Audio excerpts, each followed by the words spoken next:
Welcome to another edition of Designing Spaces, the show that's all about you and your space, your home and surroundings. I'm Debbie Marie. And I'm David Jones. Here on Designing Spaces, we take a look at all aspects of your home and property, including lifestyle. So you know there's plenty to interest anyone who owns a home or maybe even plans on buying one. We've got remodeling projects on tap and tips on how to save money and make your home more efficient. And do-it-yourselfers, you'll want to take notes because you folks are close to our hearts as we show you all kinds of projects for around the house, outside the house, and of course, we profile those cool gadgets and tools that help make our life so much easier. So stick around and see it all right here on Designing Spaces.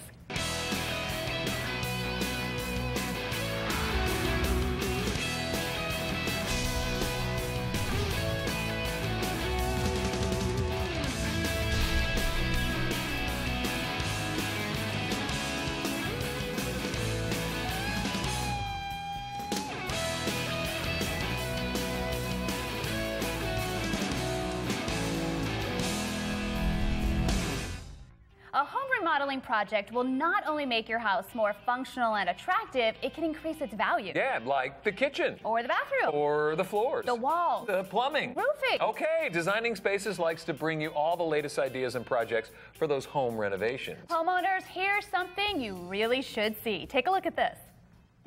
You walk down a residential street like this and you see lots of different types of houses. They all have one thing in common. People live here.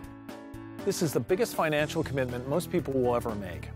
We're at the bottom of a real estate market, so people aren't interested in selling their homes. It's hard to do. Take this home, for example. Not bad, but having some work done to the exterior, it could take on a whole new, shall we say, youthful look. Meet Matt Sedlak from Schaefer Siding and Exteriors.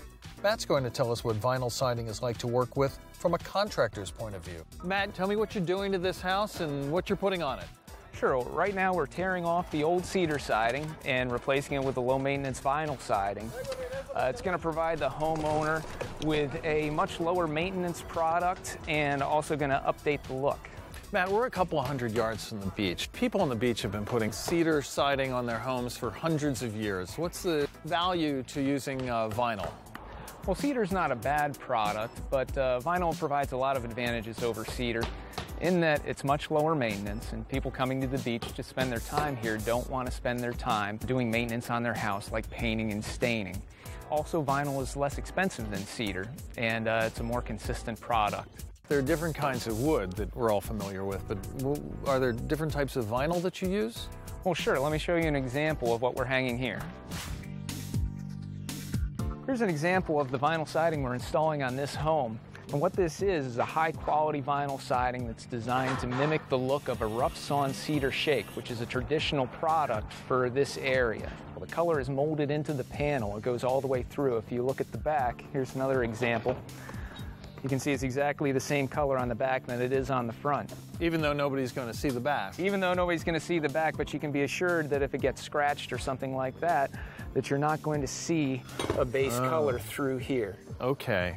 These tabs, explain to me, Matt, what these are. Right, this is the nailing slot for the vinyl siding. And what you see right underneath it here, this is the lock, or the nail hem. And what these panels do is they interlock into each other, and then they get nailed within these nail slots. We're in Rehoboth Beach. They get hurricanes in Rehoboth Beach. How is this flimsy little thing going to hold up to a hurricane?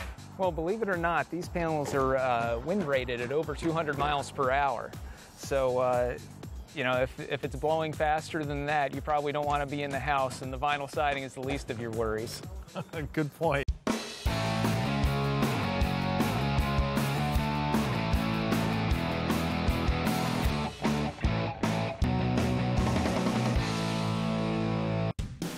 Meet Ken Castleberry and Aaron Sullivan-Zier from Blue Links, a distributor of Georgia Pacific vinyl siding. So we're about to get an education on how we can renovate our home for maximum curb appeal.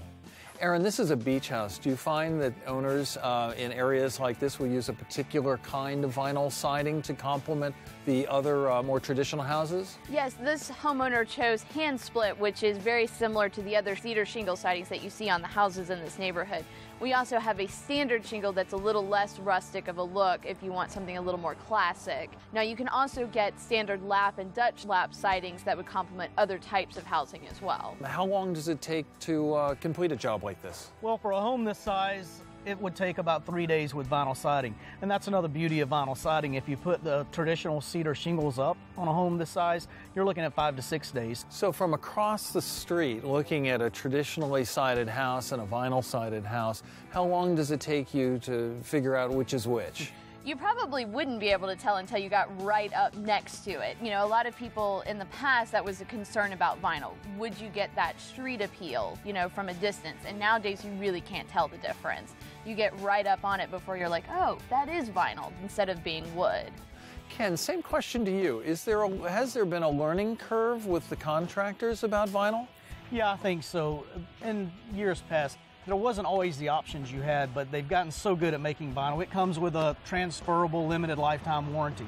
So this homeowner, he's going to be sure that this vinyl, when it goes up, it's going to last for years, it's going to look good for years, and he's going to be satisfied with what he gets. Aaron, tell me about the styles and the colors that you have. Well, as you can see, this is what we consider our traditional lap style. This is what you're going to see on a lot of homes, you know, your standard ranch style homes, your federal homes, stuff like that. We also have what's called a Dutch lap panel, which you'll see has an extra dimension to it, which adds a little more dimension, a little more style. These just shows a range of the different colors that we option. This is just a small selection of the colors that we offer. These two are more in our darker range. You know, you've got our briarwood, this is our flint, and then we go into more of our traditional light colors that you see. White, of course, is one of our most popular colors, but we are seeing an upshift towards more darker colors, like the house behind us that's being done in our sagebrook color, which is a much darker color. What's great about vinyl siding is that for a contractor, it's very easy to mix styles. So if you don't want to do all of a Dutch lap or all of a traditional or all of a cedar shingle that's like being done on this house, you could do most of the house in a lap and then do the accents in a shingle or a hand split, or you could add a scalloped look to the very top eaves of a roof. Makes you stand out from your neighbors, which a lot of people are looking for these days, especially when you go to sell your home. You want to know that you stand out from the competition. Ken, if our viewers wanted to see samples like these, where would they go? You can visit our website, gpvinylsiding.com. You can see all the styles and profiles and colors that we offer, and you can get great ideas for your next home renovation project. And you two have given us great ideas. Thank you, Aaron. Thank you, Ken. We appreciate this. We're going to link to that website on our website, designingspaces.tv. For Designing Spaces, I'm John Greco in Rehoboth Beach, Delaware. We have really covered a lot of interesting topics on the show today. Yes, we have, and we wish we could keep on going, but unfortunately, we are out of time. I'm David Jones, but thanks for joining us today. And I'm Debbie Marie. We'll see you on the next edition of Designing Spaces. You can visit these websites to learn more about the participants on this edition of Designing Spaces.